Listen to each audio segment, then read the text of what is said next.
ये आकाशवाणी रायपुर है। छत्तीसगढ़ी समाचार बुलेटिन के संग स्मिता शर्मा के जय जोहार। अब सुनो आज के प्रमुख समाचार। संसद के बजट सत्र काली 31 जनवरी ले शुरू होही। प्रदेश में होवैया नगरीय निकाय चुनाव में काली 31 जनवरी नाम वापिस लेके आखिरी दिन है। और नारायणपुर जिला में सुरक्षा बल 3 जन माओवादी मन ला करे है गिरफ्तार। अब समाचार विस्तार ले। संसद के बजट सत्र काली 31 जनवरी ले शुरू होवत है। एकर पहली आज सर्वदलीय बैठका बुलाए गिस। संसद भवन में राखे गे ए बैठका के दौरान सरकार हा सत्र के सुचारू संचालन बर सब्बो राजनीतिक दल ले सहयोग के अपील करीन। बैठका के बाद मीडिया ले बातचीत में संसदीय कार्य मंत्री किरेन रिजिजू हा बताइन कि राष्ट्रपति द्रौपदी मुर्मू बजट सत्र के पहली दिन काली संसद के दोनों सदन ला संयुक्त रूप ले संबोधित करही। उमन किहिन की राष्ट्रपति के अभिभाषण के बाद आर्थिक सर्वेक्षण पेश करे जाही। श्री रिजिजू हा किहिन की शनिवार 1 फरवरी के केंद्रीय बजट पेश करे जाही। उमन बताइन कि सत्र के दौरान राष्ट्रपति के अभिभाषण ऊपर चर्चा होए के संगे बजट ऊपर घलो चर्चा होही, जौनहा 13 फरवरी तक जारी रही। उमन किहिन की संसद में पहली ले 16 विधेयक और 19 कार्य सूचीबद्ध हावै। प्रदेश में होवैया नगरीय निकाय चुनाव में काली 31 जनवरी नाम वापिस लेके आखिरी दिन है। एकर पहली काली नामांकन पत्र के जांच करेगी।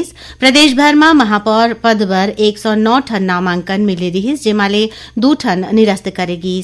107 ठन नामांकन ला वैध पाए गए हवे। उन्हें अध्यक्ष पद पर 785 नामांकन के जांच के बाद 18 ठन नामांकन ला रद्द करेगी और 765 ठन ला वैध पाएगी। इसने पार्षद पद पर जमा करेगे 10,806 नामांकन पत्र में 69 ठन नामांकन ला निरस्त करेगे है और 10,737 ठन नामांकन वैध पाए गए है। धमतरी नगर निगम में कांग्रेस के महापौर प्रत्याशी विजय गोलछा के नामांकन ला निरस्त कर दी गई है। कांग्रेस प्रत्याशी के खिलाफ भारतीय जनता पार्टी आपत्ति जतावत आरोप लगा रही कि विजय गोलछा नगर निगम में ठेकेदार के तौर में लाभ लेवत है। भाजपा की कि अगर कोनो मनखे नगर निगम के प्रत्यक्ष या अप्रत्यक्ष रूप ले फायदा लेवत है तो ओला महापौर के चुनाव बर योग्य नहीं माने जा सके।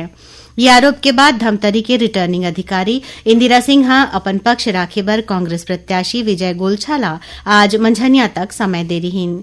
फिर कांग्रेस प्रत्याशी डहर ले जवाब नहीं दे जाए के बाद उनका नामांकन ला निरस्त कर देगी। इसी बीच दुर्ग नगर निगम वार्ड 21 ले कांग्रेस प्रत्याशी मीरा सिंह आज भाजपा के प्रत्याशी विद्यावती सिंह के समर्थन में अपन नाव वापिस ले लीन। एकर ले भाजपा प्रत्याशी विद्यावती सिंह निर्विरोध निर्वाचित हो गए हैं। उन्हें शक्ति जिला में टिकट नहीं मिले ले नाराज कांग्रेस के जिला उपाध्यक्ष और पूर्व नगर पालिका अध्यक्ष श्याम सुंदर अग्रवाल कांग्रेस ले इस्तीफा दे दे हवे। उमन अपन इस्तीफा जिला अध्यक्ष त्रिलोकचंद जायसवाल ला सौंपिन है। राज्यपाल रमेन कहा अपन एक दिन के जगदलपुर प्रवास के दौरान आज कलेक्ट्रेट परिसर में अधिकारी मन के संग बैठका करें। बैठका में राज्यपाल किहिन की नवा पीढ़ी के सोच और आइडिया ला जिला में नवाचार के गतिविधि में उपयोग करे जा सकत है, जेकर ले विकास के गतिविधि में उनकर मन के योगदान हो सके। राज्यपाल जगदलपुर कलेक्टर कार्यालय परिसर में एक पेड़ मां के नाम अभियान के तहत रुद्राक्ष के पौधा लगाइन।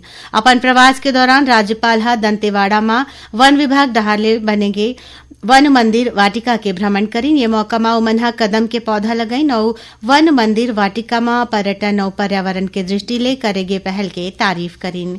ये दौरान राज्यपाल ला वन मंडल अधिकारी वन मंदिर के संरचना और ओखर महत्व के बारे में जानकारी दीन।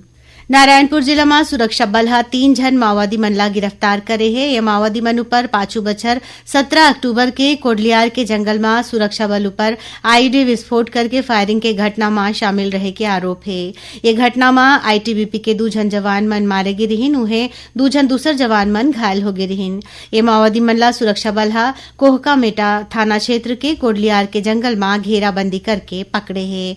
गिरफ्तार माओवादी मन ला न्यायिक रिमांड में भेजे गए है। छत्तीसगढ़ी समाचार बुलेटिन आप मन आकाशवाणी रायपुर ले सुनत हो।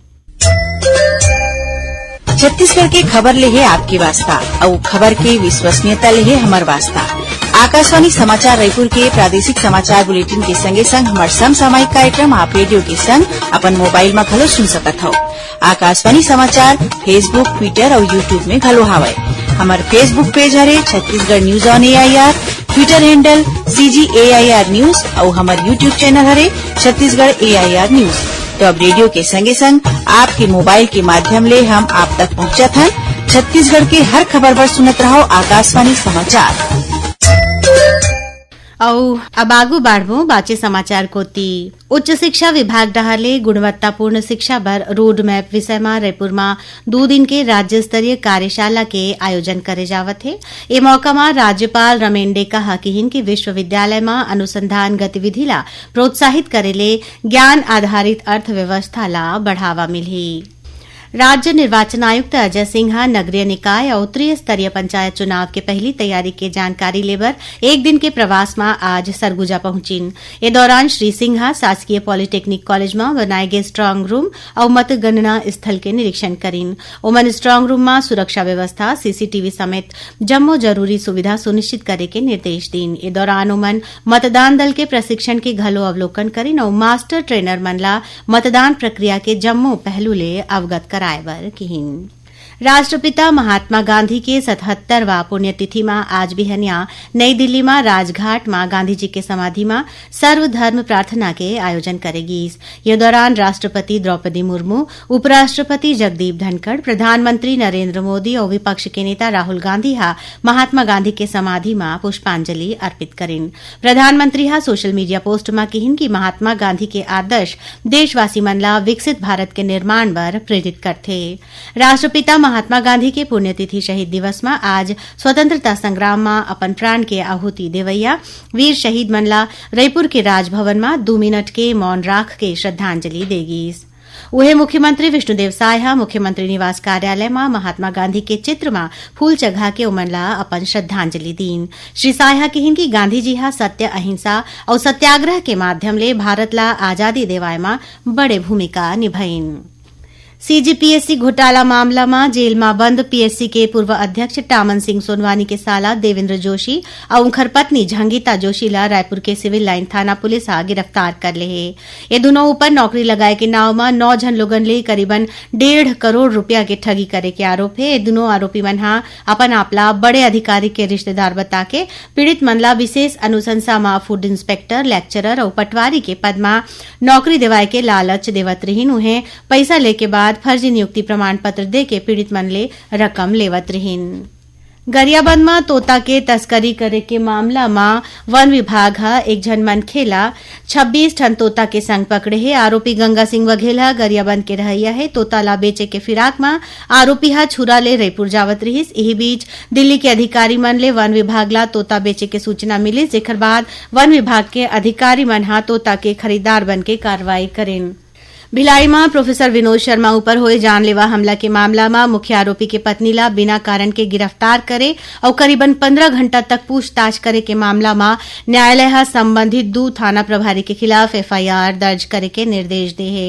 ये मामला के मुख्य आरोपी प्रवीर शर्मा के पत्नी डॉक्टर पूर्णिमा शर्मा न्यायालय में एक ठन याचिका दायर करके आरोप लगाइन कि पुलिस उमन ला बिना कारण के पूछताछ करिस। खबर के मुताबिक ये मामला में पुलिस अभी तक 8 जन आरोपी मन ला गिरफ्तार कर चुके हैं।